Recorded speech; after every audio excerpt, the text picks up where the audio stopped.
Hello, beautiful soul. Hello, strong heart. Hello, brilliant listener. Welcome back to Soul Health Mentor Podcast. Today, I have someone here that I'm going to interview. We did this in German already. We talked about flow and forgiveness. And today, we're going to do it in English. Hello, Gido. Hello, Gido. Oh, I'm so excited to be here. Hi there. It's so good. It's so fun to be able to do this with you in German and then in English. We're going to talk about the same topic, but I really am always fascinated how it's different in German than in English, but we're talking about the same thing. Can you relate to me saying that? Um, Definitely. First of all, I mean, you know, in the little introduction before we started recording, you said you think in English. And even though I lived in London for 11 years and now I'm back in Germany for, I think, about 4 or 5 years, but I still think in both languages. So I flip forth and back.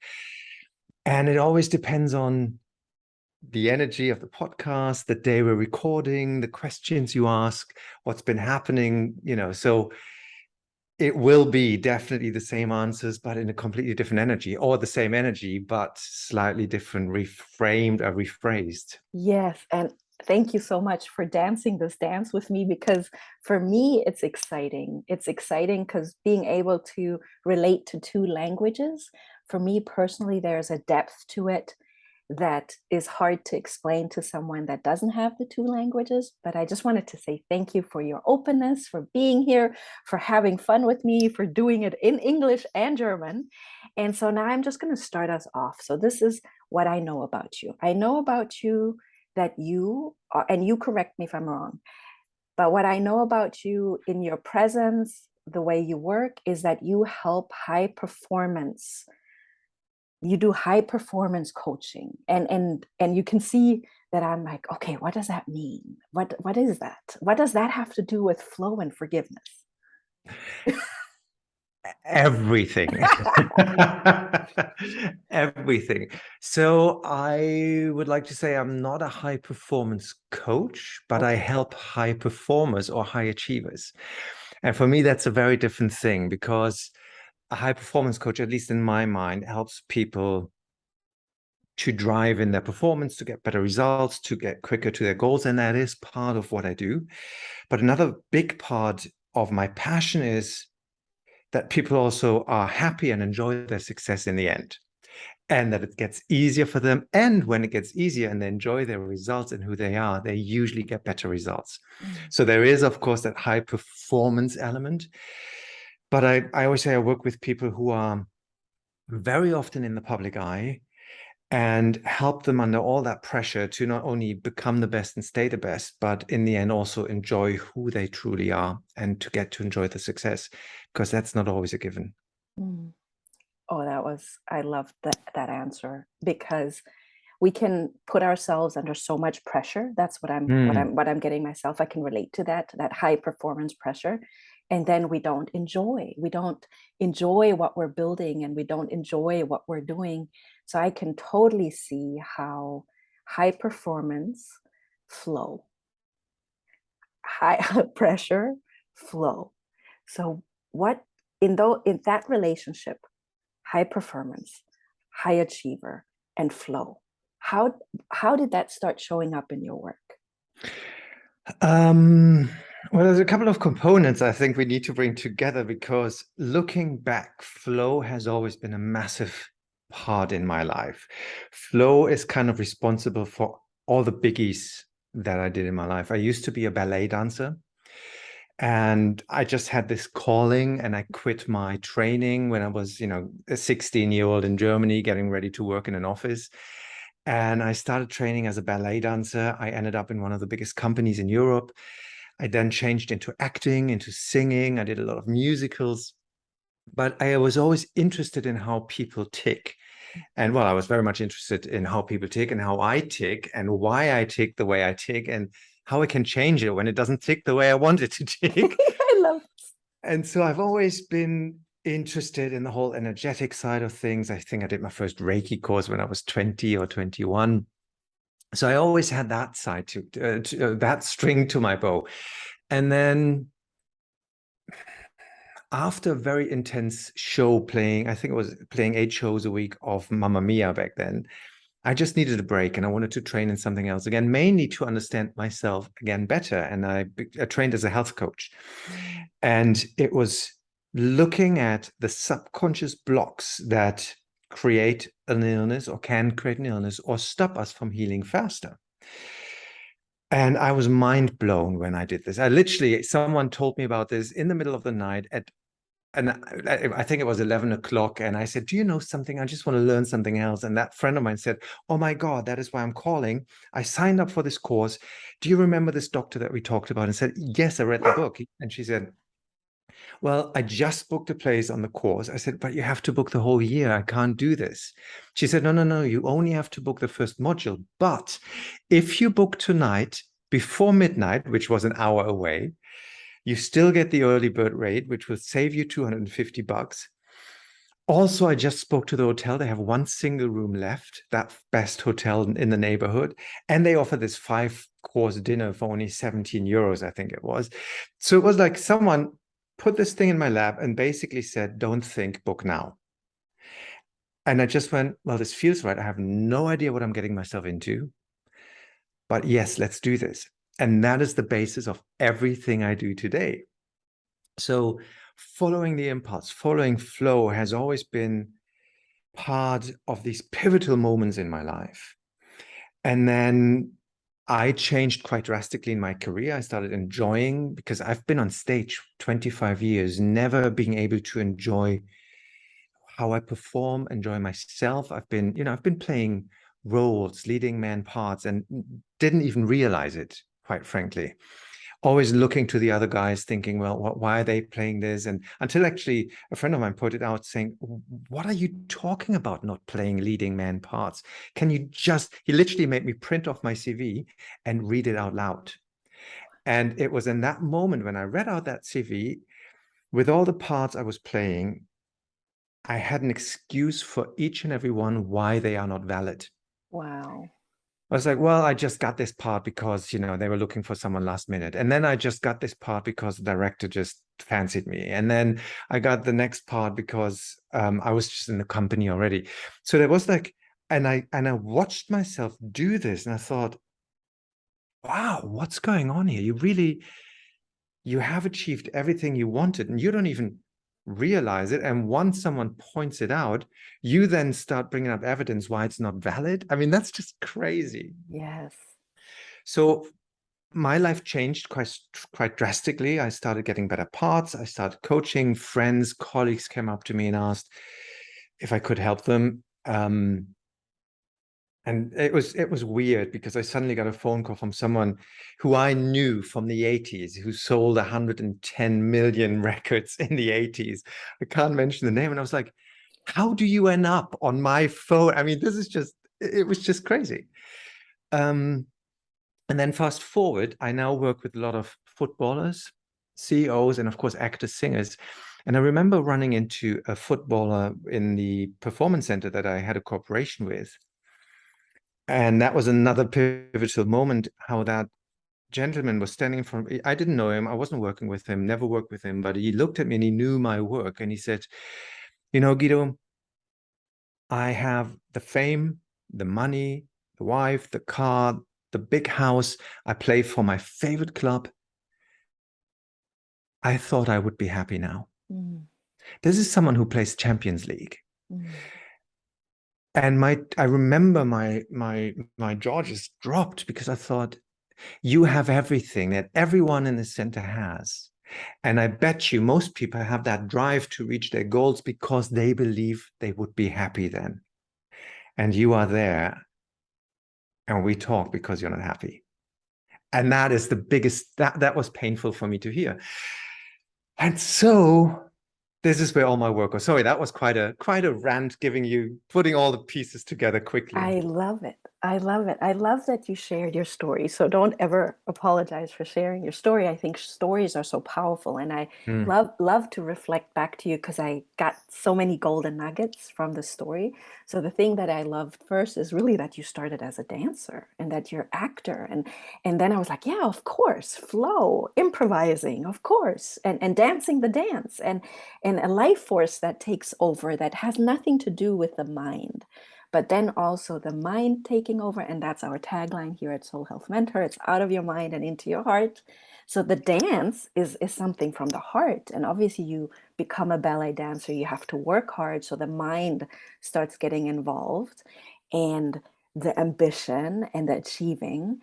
So then I heard, wow, you really honed your craft, but you couldn't actually own that you were having these leading parts. So I could see myself in that high achieving and always achieving mode, achieving mode, achieving mode. I can relate to that. And then not being able to stop and smell the roses, right? mm. And then very powerful how everything in your life did flow, and things, I call it divine synchronicities or divine orchestration of things just coming together. And when I had to look at my own overachieving ways, I came up with this phrase, and this is when I moved to the States. So there was a lot of reinvention, a lot of, man, this is not working for me. May I share that phrase with you? Yeah, of course.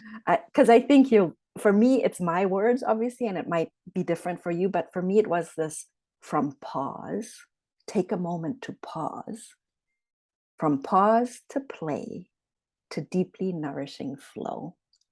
That was my journey of like, okay, pause a minute, overachieving mode, switch off, start playing. That's the dance. That's when I was thinking Mm, of you dancing, play.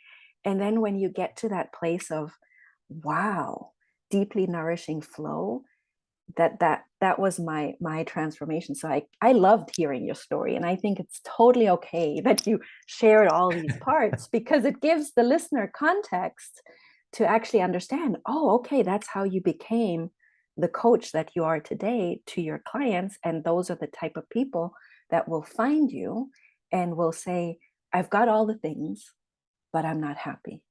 mm. And then you address, am I hearing correctly? Then it's that addressing what flow means, addressing what forgiveness means. Is that when you start talking to your clients about that? Well, when I talk to my one-on-one clients, of course, that's a very personalized journey because we always usually the topic they come to me with is not the topic that we need to work on. Mm-hmm. That's usually the case, even if I work myself with a coach for me, because they probably think they're not happy or they want to get better results. Mm-hmm. Because there's very often that paradoxical or juxtaposition almost where they think that space where you think, I know I can do better, I can reach even more. And at the same time, you feel, but I'm not worth it, I'm not good enough. When will I find out I'm actually not supposed to be here? And I spent so many years in that very messed up place in my head where you feel you should be somewhere else, but at the same time, you're just, the monkey on your back is just getting too loud. So they wouldn't come to me because they want, some actually come and they said, I feel you just happy. Teach me how to be happy. Mm-hmm. But others come with very distinct problems where, I remember a CEO who said, I need to better the relationship with my business partner. And we're always running into the same wall. So what I always say is when people notice they're sabotaging themselves, that certain areas in their lives always flow, are always beautiful, and they just have to think it and it happens. And then there's other areas in your lives where no matter what you do, you keep hitting the same wall. You change your partner, but it might be a different phase, but it's the same relationship. Or you do another job and you end up at the same income. So that's where I start exploring what their deepest beliefs are. Mm-hmm. And flow is, for me, it's like an umbrella that just is, flow happens when we stop sabotaging ourselves. And I love what you're saying about pause, play, and then that deep, nourishing flow, because the pause is the moment where we actually allow to listen. just shut the F up. And I don't know your listeners, if I get very easily into swearing mode, but shut the F up and just listen what your soul wants you to hear, because you know when you're going the wrong direction, and that you need that pause. And the play, what you call play for me, is the receiving mode. Mm-hmm. Is actually, you start playing, you start taking your mind off, I need to achieve, I need Mm-hmm. to deliver, into let's get out of resistance. I know what to do. I know how this job works. I know what the next steps are, but I can't feel too much resistance. So the play part is taking yourself out of resistance, so the impulses, the flow, the conversation with God, the conversation with your soul can actually happen. And that's when you then take inspired action. Yeah. And that's when flow really starts flowing. Yes, I love that. I love how we're dancing right now. We're dancing. You're sharing your work and your experience, and I'm able to share that little sentence that just developed. It developed because I had to practice it. Yeah. And I love listening to you because it is true. It is pause, stop, so that you can receive, and then you get into that flow. And would you say when you're in that flow, things happen that your mind cannot contrive? 100%. 100%.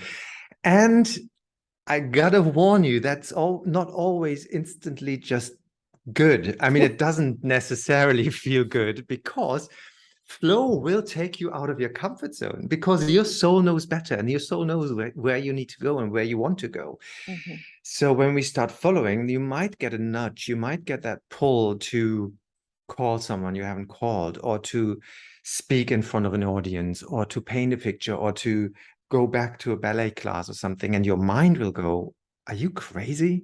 Mhm. No. So sometimes flow, I always say this is what happens when we set a strong intention of where we want to go. Usually two things happen. Either one of two things happen, in my opinion. Usually both happen. The first thing is, if we're completely aligned with our goal, the doors open, and according to the law of attraction, we just walk into the rainbows, and we hear the angels sing, and it's ta-da, and the money just rains on us, and the love. And yes, if we are completely aligned and have no backholders, no Resistance. sabotages, no resistance, then that would happen. Or, and that's also part of flow, the second thing happens, the door opens, and it then shows you the things you need to learn or the things you need to deactivate, Mhm. things you need to work through in order to get to where you want to go. Yeah. So I always like this example. If you say, I want to be a public speaker, but you've never been a public speaker, or you have a fear of public speaking, you will probably get into a situation where you then have to speak in front of 10 people. And it will probably freak you out. But it's part of that flow. It's showing you what you need to learn. It's showing you what you need to deactivate or let go of in order to get to where you want to go. Yes. I love that you shared that that it's not always, because that's another thing the mind contrives. The mind contrives the law of attraction and how it's supposed to look, but it's not how it works. It's not how your higher self or your soul will guide you. It's guiding you to the thing that is either in alignment and beautiful and divine orchestration, or how you said, the thing I always say, the thing that's in the way, the thing that's Yeah. standing in the way, whatever that may be. And then there's this beautiful opportunity to actually grow and expand. But before you grow and expand, there's also this fear factor. There's Oh, like, yeah. oh my gosh, I can't do this. Are you crazy? Like you said, the mindset, I can't do this. And I love that we're talking about it because it normalizes the process of transformation. It is not how the movie, The Secret, put it out there. It was great at the time to get this big topic out into the world, but it didn't show the whole picture, because my dad was literally someone, let me think, I was 11, and he was in his 50s, and he was reading about the law of attraction, and he was reading about, it was Catherine Ponder, the law of prosperity, like the universal laws of prosperity. It was positive thinking, Joseph Murphy. So back in the day, like a long time ago, right? And he would tell me as an 11-year-old, you just have to think the right way. You just have to think the right way. And while that was very valuable as an 11-year-old, what does an 11-year-old do? They watch their parents, right? And they go, okay, so why are words coming out of your mouth and then it's not happening for you in your life? And that just was a story that came to my mind. And I'm glad that we're talking about it. There's more to it. It's not just the law of attraction. Yeah, because we are very often fighting with a resistance that's conditioned into us, but that's all that is. It feels very real. It can be very painful, but it's just a story that we've learned about ourselves, that we learned about our life, that we picked up as an 11-year-old watching our parents. But that's the automatic trigger, and the fun begins. And so your father was right. You just have to think right, but you have to incorporate those things that will pop up. Mm-hmm. And that if it's still not working out, there's something you haven't looked at, that you haven't deactivated, or that you are, you're ducking, and this is where forgiveness comes in, because forgiveness is for me the biggest, because you mentioned that before, for me, it's the biggest deactivator. I took this word only a couple of days ago. I changed from healing and releasing and letting go into just deactivate what's in your past and activate something else. Pardon me. So bringing in forgiveness is one of those big, for me, self-help tools that help you to close the door on what has happened and start writing a new story, to Mm-hmm. finally go, you know what, I'm not going to give that any more energy.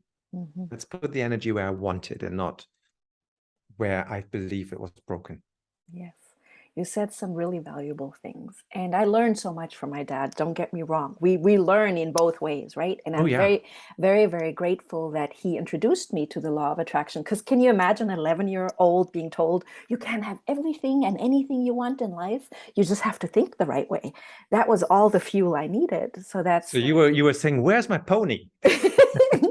I was literally, I was thinking, oh, what do I want? It was literally, okay, what do I want? And later at 14, I really believe my dad, that was what put me on my path.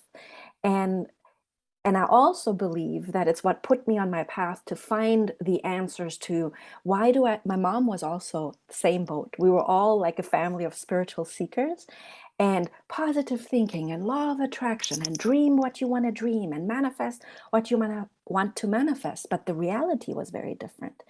And you had just said that, yes, think the right way, but also look at the things that are in the way. And that was the part that my parents didn't have the tools. It's not because they didn't want to. They didn't have the tools because think about it, society, we don't get taught how to handle negative emotions. We get taught to stuff them down. We don't get taught to forgive. We get taught, I don't know, an eye for To an fight. eye. Yeah, an eye for an eye, right?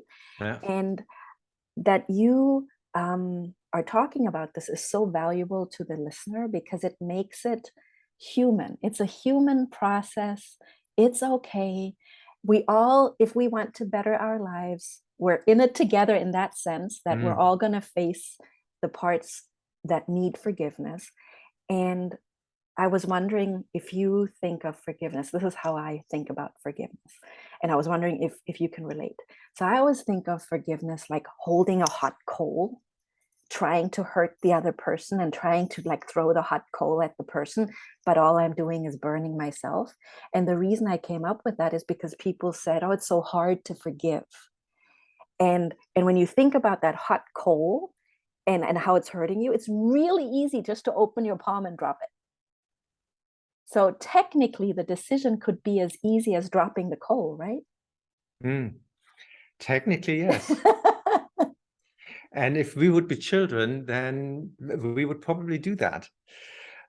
But because we have so many conditions, we've learned to put so many conditions on relationships and other people and our lives and all of this.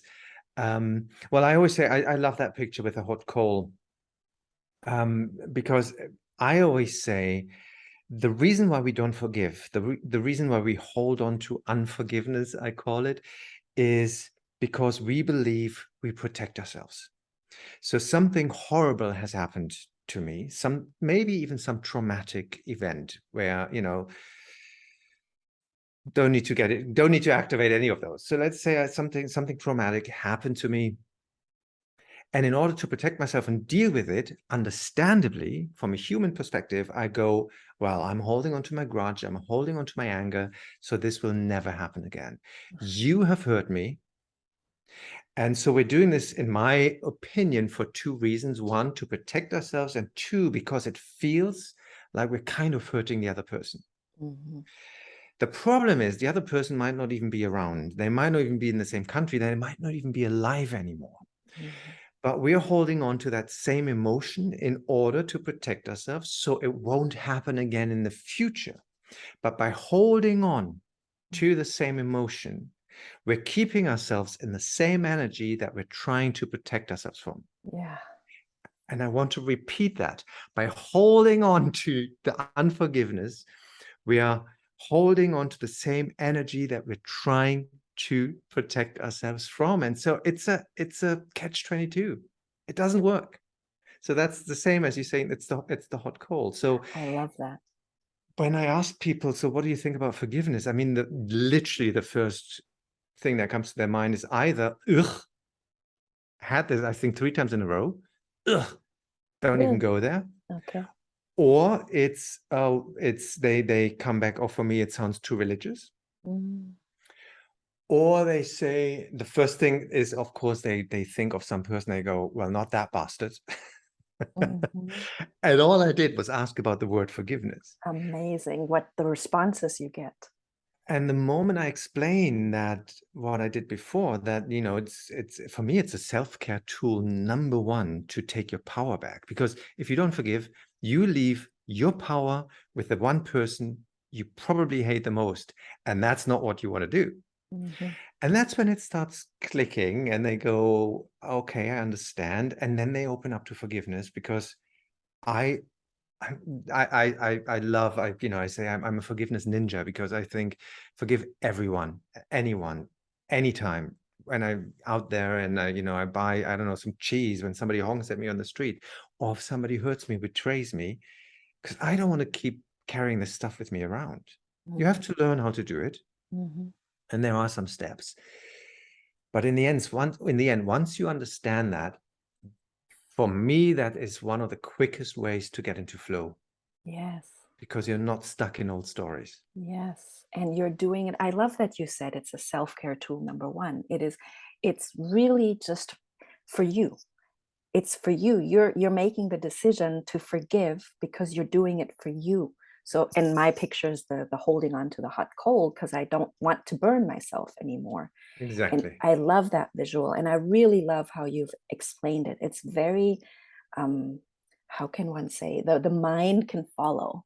The mind can follow to what you're saying. And in listening to you, the heart can open. And the heart can open and say, yeah, maybe I don't have to hold on to that. Maybe it doesn't even have to do with the other person. Like you said, the other person might not even be alive, or the other person doesn't live in the country but has such power over me. Yeah. So now I know this about you. I know that you've done a master class in flow, like you've done a webinar in flow. I recently saw you do a whole Facebook series on forgiveness. So the listeners, they've gotten curious about this work. Could they find the master class? Could they find the forgiveness work? How could they find you is my question. Well, the easiest way is the newsletter on my website, simply because I will always let you know where I'm playing at the moment, and I love playing. So when I did the Festival of Forgiveness, it was a little run-up sharing the information or sharing a lot of the information before I invited people onto a course as well, because if you can go really deep if you really want to clean the house, I call it. But I wanted to just give as much value as I could before. And so I did this little festival on forgiveness. I shouldn't say little, because someone I haven't seen in a long time actually told me, I ran into him and said, "Oh, there you are again." And I said, "What do you mean again?" He said, "Well, I've been working with you all weekend." I said, "What?" And this is someone I never thought would actually sit down and do that kind of work. And he said, "No, I watched all 4 videos. Amazing. I've written, I think he said 16 pages, 12 or 16 pages. I think it was 16. And he says, so your face is very familiar right now." I was like, "Oh, good." So, I mean, for me, the easiest way is find me on Instagram. It's my name because that's where I'm the most frequently. I then go live on Facebook or on YouTube, but I'm Mhm, on all the channels. mhm. So I will definitely put it in the show notes. And I just wanted to put out there that you've done trainings like that before, that if the listeners gotten curious, and I love that you shared that this person said to you, "Oh my goodness, I watched all 4." And yeah. and those 4 videos had a huge impact on him. That's what I'm hearing. That is absolutely amazing. I just want to take a moment. Well, that's actually a very nice flow story, if I may, without sharing too Mhm, much personal mhm, information. Um, so this is someone I've met before through some corporations, but we haven't seen each other in a long time. And suddenly he popped up in my head again, and we ran into each other at the gym, which we haven't done I've never seen him there in the last 2 years. So, and I just said, "This is interesting. I just thought of you on mhm. Monday, like 2 days ago." And his face just literally dropped, and he said, "Now that's interesting." I said, "Why?" He said, "Oh, it's just, my whole life is just turning around." And kind of Monday was, let's just say, a pivotal day in all of that, in that story. I said, "Oh, okay, cool." Um, the next day, I go to my tiny little supermarket around the corner, and who is there? That guy again. He says, we started talking. I said, "Listen, I got to run. I have a Facebook live in half. I need to go live in half an hour." He says, "What are you going live about?" I said, "Well, I'm talking about forgiveness." And again, he looks at me, he says, "You got to be kidding me.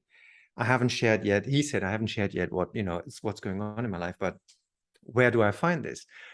And this is how we reconnected. And then we just arranged to have a coffee. And then I found out why this was such a moment of flow for both of us in the end. Beautiful. And how life, if you follow, just life is always speaking to you. Just pick up the breadcrumbs and go along.